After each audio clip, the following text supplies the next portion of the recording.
Hello friend, welcome to Thomas commerce institute YouTube channel. तो friend, इससे पहले हमारा दो वीडियो बैंकिंग सिस्टम पे आ चुका है। तो ये हमारा तीसरा वीडियो है जो बेसिकली आपको आरबीआई के मॉनेटरी पॉलिसी टूल्स पे डिस्कस करेंगे। इस पे आप जो क्वांटिटेटिव एंड क्वालिटेटिव कंट्रोल है उस पे आप बहुत अच्छे से समझ पाएंगे। चाहे वो बैंक रेट हो, ओपन मार्केट ऑपरेशन हो, या कैश रिजर्व रेशियो हो, स्टैट्यूटरी लिक्विडिटी रेशियो और रेपो रेट हो, ये रिजर्व और वगैरह वगैरह। तो हम स्टार्ट करते हैं। ये होप सो इसमें आपको बहुत अच्छे समझ में आएगा ये चैप्टर में।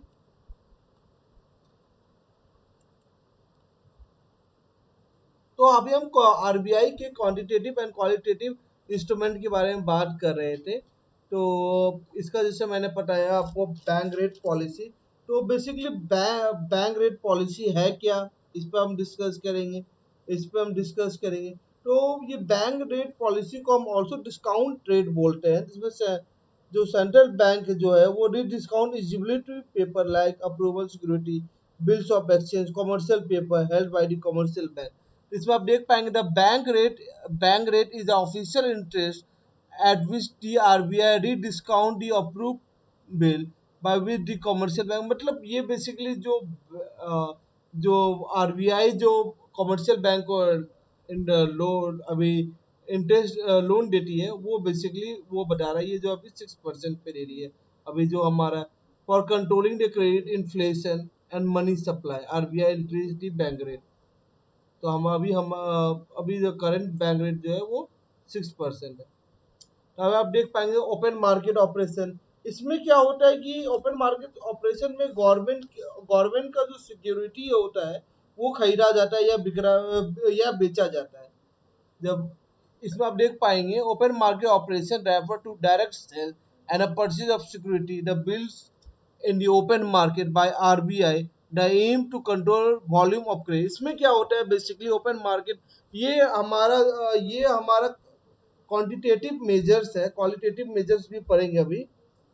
तो ये हमारा क्वांटिटेटिव मेजर्स है या जनरल टूल्स को बोल सकते हैं।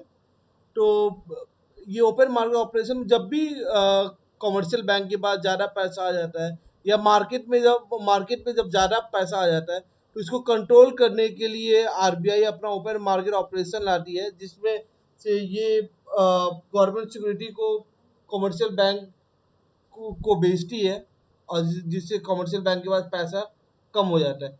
कैश रिजर्व रेशियो, तो सब बैंक को एक मिनिमम अमाउंट आरबीआई के साथ रखना पड़ता है। ये बेसिकली कैश रिजर्व रेशियो के बारे में है। पहले अगर मैं 1991 की बात करूँ तो पहले 15% था, फिर 2001 में 7.5% था और 2019 में 4% पे ये आ गया। तो ये हमारा कैश रिजर्व रेशियो है। और अभी जो है हमारा जो सीआरआर है वो 6% पे है।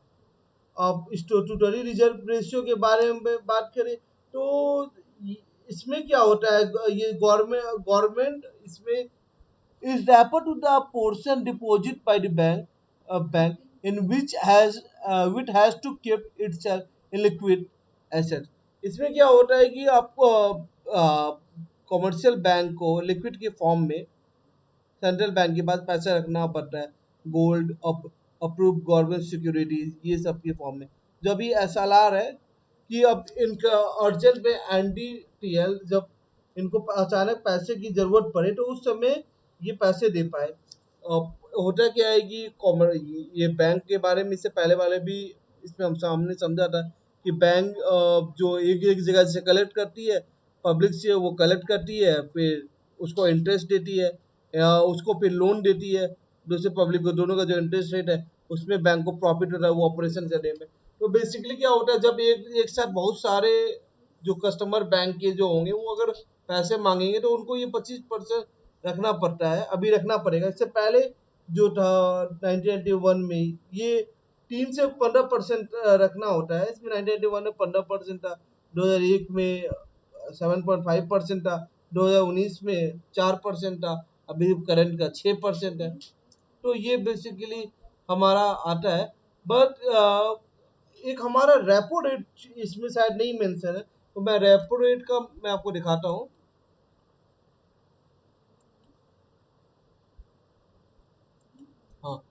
ये हमारा रेपो रेट। तो बेसिकली रेपो रेट हमारा कमर्शियल कमर्शियल बैंक को जब फंड की जरूरत होती है, जब कमर्शियल बैंक को repo rate help commercial bank to acquire fund from RBI by selling security and also agreeing to purchase letter।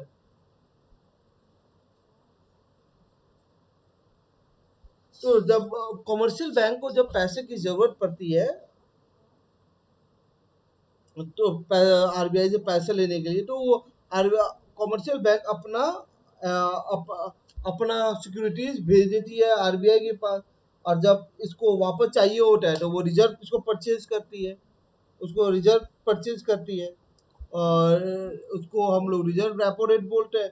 When ever commercial bank have excess cash and deposit to the RBI deposited to RBI in form, the RBI paid interest is known as reserve repo rate।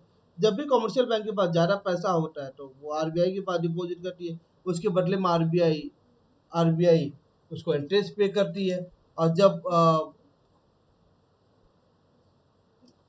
जब RBI होता है, RBI के पास पैसा होता है, तो उसको commercial bank को वो सिक्योरिटी अपना परचेज करती है। तो ये फॉर्म चलता है हमारा। आप देख पाएंगे इसमें भी जो हमारा रिजर्व बैंक ऑफ इंडिया जो है अभी रिवाइज रेपो रेट 4% है, एम्प्लॉयज 40%। ये बेसिक पॉइंट है। बेसिक पॉइंट 1% पे 10% और 10 पॉइंट होता है, ये 4 बेसिस पॉइंट होता है ये हमारा। आप देख पाएंगे सर 1% पे 100 बेसिक पॉइंट होता है ये, तो 0.4% है।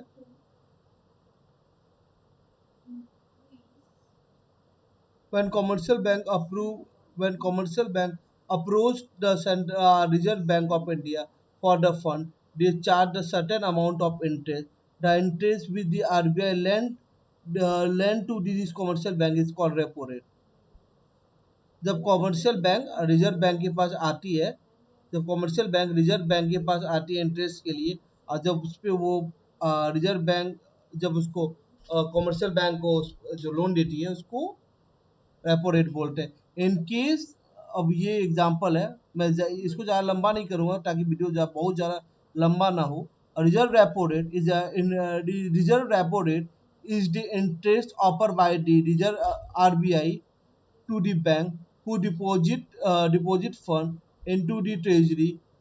रिजर्व रेपो रेट में क्या हो रहा है, जब भी कमर्शियल बैंक के पास ज्यादा पैसा होता है तो कमर्शियल बैंक के पास कमर्शियल बैंक के पास ज्यादा पैसा होता है, तो कमर्शियल बैंक अपना सिक्योरिटी आरबीआई के पास डिपॉजिट करती है, जिसके बदले में आरबीआई उसको इंटरेस्ट देता है, और उसके बाद दोबारा परचेज किया जाता है। तो ये कुछ कुछ ये पॉइंट है, आप देख पाएंगे। मैं इसको ज़्यादा ना लंबा हो इसलिए मैं इसको जल्द से जल्द कंप्लीट करूँगा।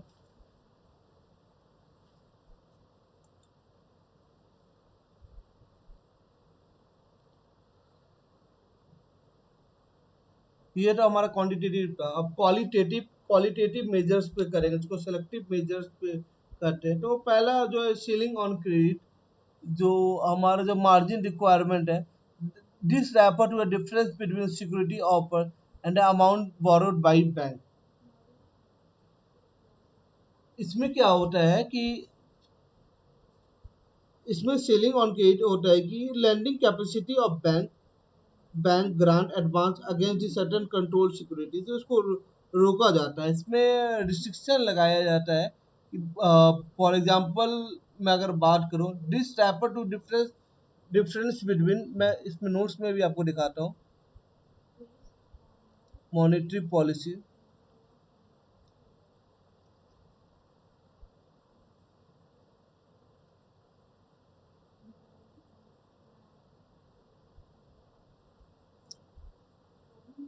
ये क्वांटिटेटिव में फिक्सिंग मार्जिन रिक्वायरमेंट, इसी को